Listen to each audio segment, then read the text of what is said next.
সবাইকে স্বাগত জানাচ্ছি আজকের এই চমৎকার বিশ্লেষণে। আজ আমরা খুবই সময়োপযোগী একটা বিষয় নিয়ে কথা বলবো। তরুণ রাজনৈতিক নেতা নাসির উদ্দিন পাটোয়ারির একটা বিস্তৃত সাক্ষাৎকার সম্প্রতি বেশ আলোচনা তৈরি করেছে। আর আজ আমরা ঠিক সেটাই একেবারে নিরপেক্ষভাবে বিশ্লেষণ করতে যাচ্ছি। বর্তমান রাজনীতি নিয়ে তার চিন্তাভাবনা কি, আর কিভাবে তিনি তার যুক্তিগুলো তুলে ধরেছেন, চলুন ধাপে ধাপে পুরো ব্যাপারটা বুঝে নেওয়া যাক। আচ্ছা, চলুন এবার মূল বিষয়ে ঢোকা যাক। আমাদের আজকের আলোচনার একেবারে কেন্দ্রীয় দ্বন্দ্বটা হল একটা প্রতিষ্ঠিত দীর্ঘদিনের পুরনো রাজনৈতিক ব্যবস্থার সাথে যখন উদীয়মান তরুণ নেতাদের নতুন চিন্তাধারার সংঘর্ষ হয়, তখন আসলে কি ঘটে। এই সাক্ষাৎকারে আমরা দেখতে পাই পাটোয়ারি ঠিক এই পুরনো ব্যবস্থারই ভীষণ কড়া সমালোচনা করেছেন। তার মতে তরুণ প্রজন্মের স্বাধীন চিন্তাই পারে এই ঘুণে ধরা সিস্টেমের পরিবর্তন আনতে। পুরো ব্যাপারটাকে সহজে বোঝার জন্য আমরা আজকের আলোচনাটাকে 4টা ভাগে ভাগ করেছি। 1. রাজনৈতিক ব্যবস্থাকে চ্যালেঞ্জ করা। 2. নির্বাচন ইঞ্জিনিয়ারিংয়ের অভিযোগগুলো। 3. ব্যক্তিগত মূল্যবোধের সাথে রাজনীতির সম্পর্ক। এবং 4. ভবিষ্যতের জন্য তার 4 ধাপের একটা ভিশন, অর্থাৎ একেবারে ভারী রাজনৈতিক অভিযোগ থেকে শুরু করে ব্যক্তিগত দর্শন, সবকিছুই আমরা আজ বস্তুনিষ্ঠভাবে কভার করব। তো প্রথমেই চলুন কথা বলা যাক আমাদের প্রথম বিষয়, অর্থাৎ রাজনৈতিক ব্যবস্থাকে কিভাবে তিনি চ্যালেঞ্জ করছেন সেই বিষয়টা নিয়ে। সাক্ষাৎকারে পাটোয়ারির একটা খুব স্ট্রং পয়েন্ট ছিল। তিনি বারবার জোর দিয়ে বলেছেন যে তার লড়াইটা আসলে কোনো নির্দিষ্ট ব্যক্তির বিরুদ্ধে নয়, বরং তার লড়াই পুরো সিস্টেমের বা ব্যবস্থার বিরুদ্ধে। তিনি দাবি করেন আমাদের বেশিরভাগ প্রতিষ্ঠানই এখন প্রায় ভেঙে পড়েছে, আর তাই সিস্টেম যখন দুর্নীতিগ্রস্ত হয় তখন শুধু মানুষ বদলালে কাজ হয় না, পুরো প্রাতিষ্ঠানিক কাঠামোটাকেই চ্যালেঞ্জ করতে হয়। এখানে পুরনো রাজনীতি আর নতুন রাজনীতির মধ্যে চমৎকার একটা পার্থক্য টানা হয়েছে।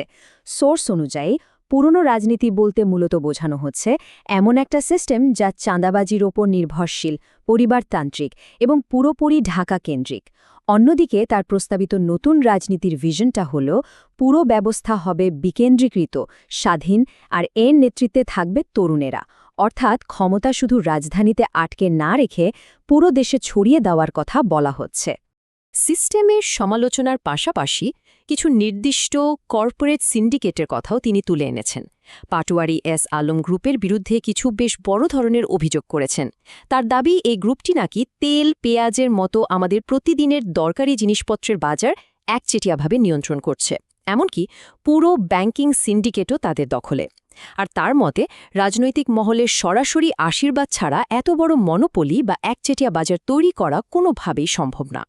এবার আসা যাক আমাদের দ্বিতীয় পর্বে, নির্বাচন ইঞ্জিনিয়ারিং বা কারচুপির গুরুতর সব অভিযোগের দিকে।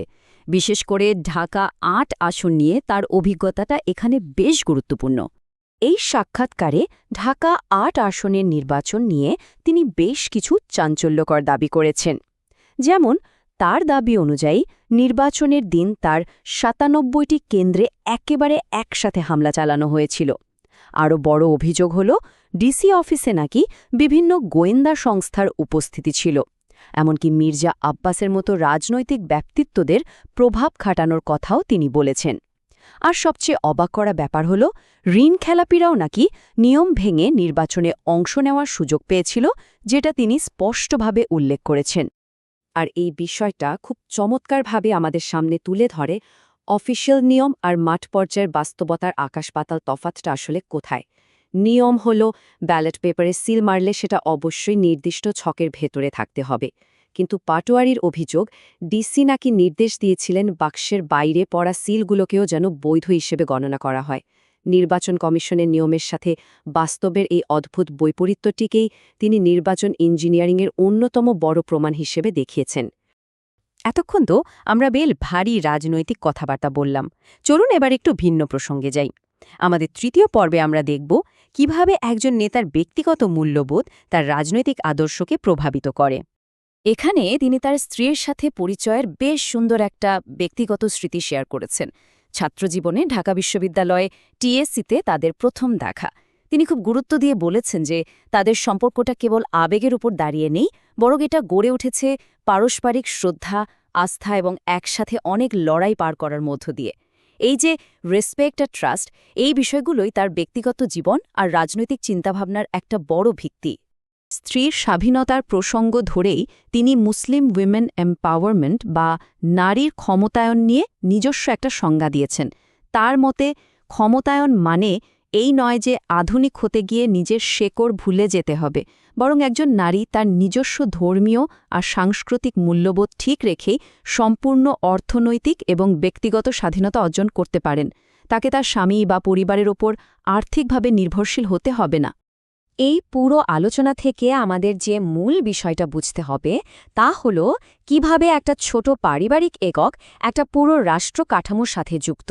পাটোয়ারি মনে করেন একটা স্বাধীন, আস্থাশীল আর স্থিতিশীল পরিবারই পারে একটা কার্যকর রাষ্ট্রের ভিত্তি করে দিতে। ঘরের ভেতরের সম্পর্কগুলো যদি ঠিক না থাকে তাহলে বাইরের সমাজ বা রাষ্ট্র কখনো ঠিকভাবে চলতে পারে না। তার এই ব্যক্তিগত দর্শনটাই মূলত তার রাজনৈতিক বিকেন্দ্রীকরণ আর জবাবদিহিতার দর্শনের সাথে সরাসরি মিলে যায়। এবার আমরা চলে এসেছি আমাদের একেবারে শেষ পর্বে, ভবিষ্যতের জন্য তার প্রস্তাবিত 4 ধাপের ভিশন। চলুন দেখে নিই তরুণদের নিয়ে তার কাঠামোগত সমাধানগুলো কি কি।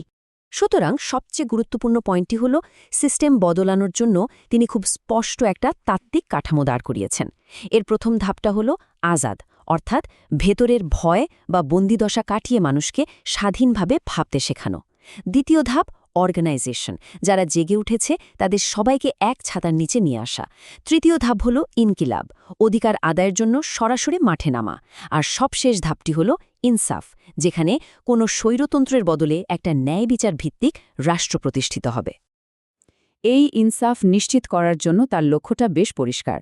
তিনি মনে করেন রাষ্ট্রের সবচেয়ে গুরুত্বপূর্ণ জায়গাগুলো, যেমন আইটি, পরিকল্পনা বা স্বরাষ্ট্র মন্ত্রণালয়ে যেসব দুর্নীতিগ্রস্ত পুরনো কর্মকর্তারা বসে আছেন, তাদের সরিয়ে সেখানে যোগ্য, সৎ আর জবাবদিহিতায় বিশ্বাসী নতুন প্রজন্মকে বসাতে হবে। কারণ সঠিক জায়গায় সঠিক মানুষ না থাকলে দিন শেষে কোনো পরিকল্পনাই কাজে আসবে না। তিনি এই বলে শেষ করেন যে শুধু কয়েকজন নেতা চাইলেই রাতারাতি সিস্টেম বদলে যাবে না, এর জন্য পুরো ইকোসিস্টেম বা বাস্তুতন্ত্রেরই পরিবর্তন দরকার। আমলাদের দুর্নীতি প্রত্যাখ্যান করতে হবে, প্রবাসীদের নিজেদের অধিকার নিয়ে কথা বলতে হবে, ব্যবসায়ীদের মানি লন্ডারিং বা অর্থ পাচার বন্ধ করতে হবে, আর সবচেয়ে বড় কথা, আমাদের মতো সাধারণ নাগরিকদের নিজেদের প্রাপ্য সেবাটা বুঝে নিতে শিখতে হবে। অর্থাৎ সমাজের প্রতিটি সেক্টরকে একযোগে কাজ করতে হবে। সবশেষে আজকের এই বিশ্লেষণ আমাদের একটা বড় প্রশ্নের সামনে দাঁড় করিয়ে দেয়। তরুণদের নেতৃত্বাধীন এই 4 ধাপের ভিশন কি সত্যিই এত বছরের পুরনো শেকড় গেড়ে থাকা একটা রাজনৈতিক ব্যবস্থাকে পুরোপুরি ভেঙে ফেলতে পারবে? উত্তরটা হয়তো সময় বলে দেবে। আশা করি আজকের এই আলোচনাটি নতুন করে ভাবতে সাহায্য করবে। পরবর্তীতে এমন আরও চমৎকার বিষয় নিয়ে কথা হবে।